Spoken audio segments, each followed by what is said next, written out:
Okay, so this year we did things a little differently.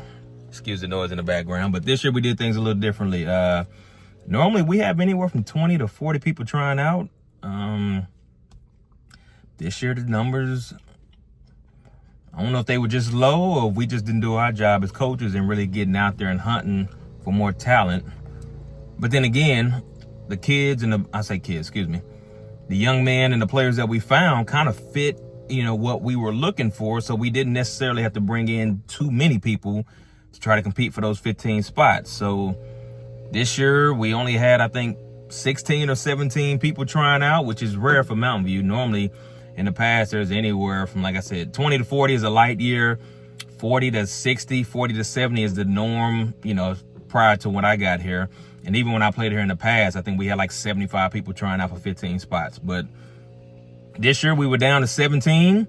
So it makes it easier as far as cutting it down on, you only have to cut a redshirt 2 people and you're right at 15. But then again, it gets to a point where guys kind of know who's, clearly who's going to make it.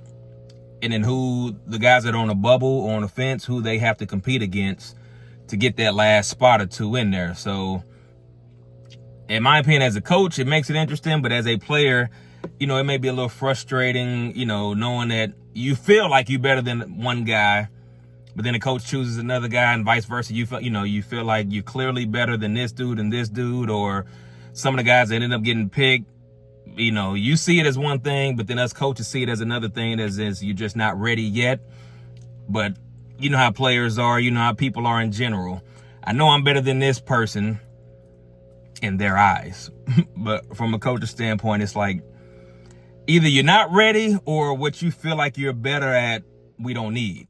That's a good way to put it. But numbers were down this year. We only had 17 people trying out. So, we put everybody through some drills and things like that. Of course, they went up and down. We seen, and drills don't mean anything, but we seen who's good at drills, who wasn't good at drills. And all the drills there was kind of expose or show who's good at ball handling, shooting, things like that, just basketball movement. And then we let them get up and down, and then that can show, even if you ain't good at drills, you're better in game. You know how to move without the ball. You know how to set people up, get people open. You do the other stuff. You rebound well. You get deflections, things like that. So both of those kind of playing a part. And then we start our 15 from there. And then we go right into the scrimmages, which is what you're about to see.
new season, new players, new everything, honestly. And kind of excited about this group, especially after coming off a national tournament run this past season. So I think we got some good guys, some good players that can just overall play. And I think we're going to have to go pretty deep into our bench this year. So we've probably been going now for about 3, maybe 4 weeks already, into the preseason stuff, the running, lifting, and all of that stuff. So now we're going to slowly start incorporating a few sets and get ready for the scrimmages that's coming up. But I think we got 2 more weeks before that happens. But like I said, I'm excited about this year's group. I'm going to try to document everything from start to finish, and we'll just see how it goes from there. Stay tuned.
Getting on the rim to me.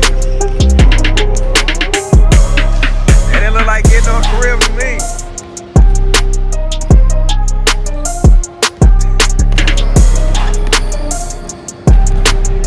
Hey, that's how you get up. Get up. No matter, big.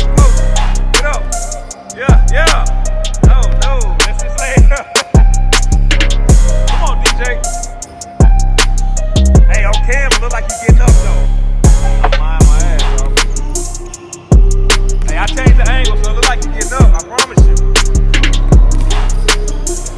Never mind. Come on, Jay, get up.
feeling better today? Yeah, I'm straight. You can put this on your year 5. I'll put this on the vlog, yeah.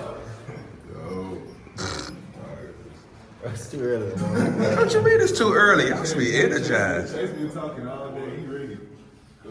They say you ready, Chase. Look at that. Why you late?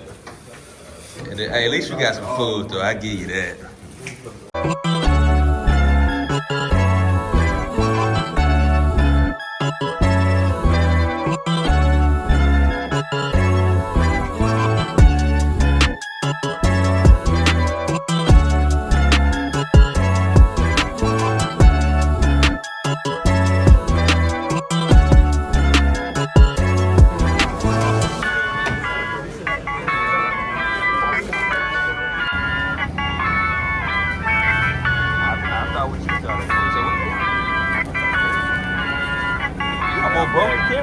Cracking. It's cracking. Screen cracking. I'm bag boy today, man. Hey. No, I'm bag boy today, man.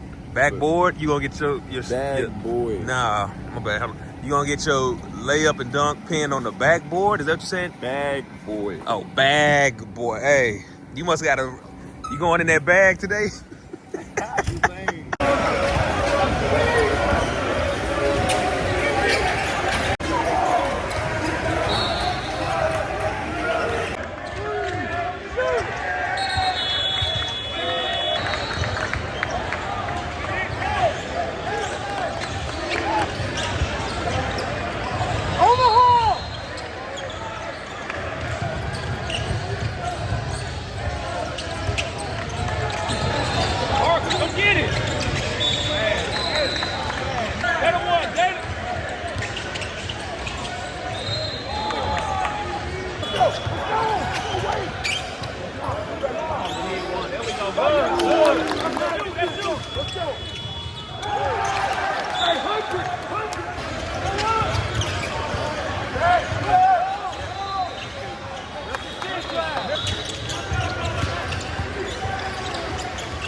What you doing? Work? Homework? Earlier, but now I ain't doing it. You just charge your phone and you got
All right, we are finally back home from, it's been a long day, I guess. Got up early this morning. Not too early for me, normal time for me, but earlier than earlier than I usually get up. But we left here at the school at 5 a.m., got down in Oklahoma around 8, played our games. We lost both, but we showed, we had some good moments, some glimpses of things that I thought would be very good. We played against some good teams, some good, Division I JUCO teams that had just some bigger guys. Talent-wise, we're there. We're a little bit on the smaller side, but that's typical for a D3 JUCO. So once we get, go against teams in our conference, D3 wise, we should be fine. But we went against some, guys 6'8", 6'10s. Even though we were outsized, we still held our own. First game got, the score looked bad. It looked worse than what the game actually was. We lost by double digits. But then the second game, we cut it down to within, I think, probably 4 or 5 at some point, and then end up losing by 7. But we made good strides no matter what. Saw some good things from a lot of people. So hit the drawing board, go back to practice, do some things, mix up some things, chemistry, lineups, things like that. Just go from there and look to improve and get better. So that's all I got for now.